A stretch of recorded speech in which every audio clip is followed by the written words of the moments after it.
Hindi ko akalain mga kainday na mangyari ito sa buhay ko. So, ikwento ko nga sa inyo mga kainday na nung nakarang Sabado ay pinapulis ako ng biyenan ko. Siguro first time niyong marinig na pinapulis. Di ko alam kasi kung may ibang biyenan din ba dyan na pinapulis yung kanilang manugang. So, sa akin mga kainday, sa hindi inaasang pangyayari, ay nangyari nga. So, nabigla ako mga kainday dahil may pumuntang pulis dito sa amin.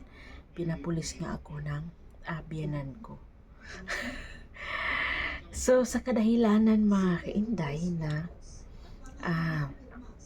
nawala ang kanyang kutsara, panty, damit, tinidor, mga gamit niya mga kainday sa bahay noon.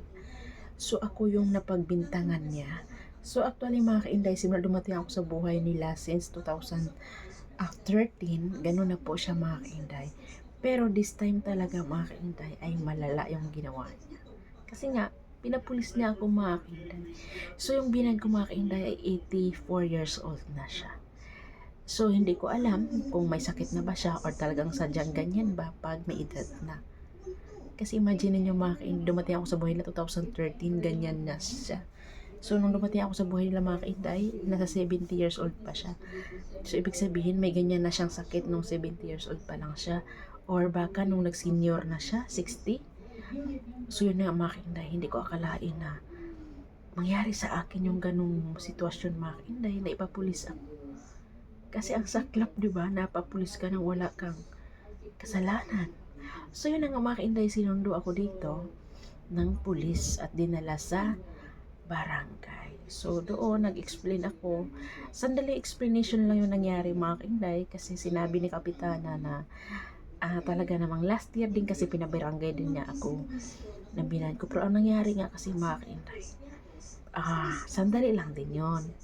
Kumbaga hindi kami nagtagal kasi di kami nagtagal na usap ni Kapitana noon kasi yung binan ko inurong niya yun. So sabi ng Kapitana inurong nga, so umuwi na lang din ako.